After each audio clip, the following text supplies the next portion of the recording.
So I'm at Panda Mart, and I think Panda Mart is hyped for nothing.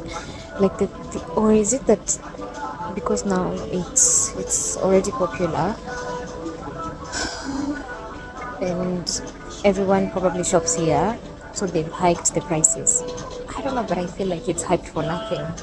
I never came here when even China Square. I've never been to China Square, so oh my goodness.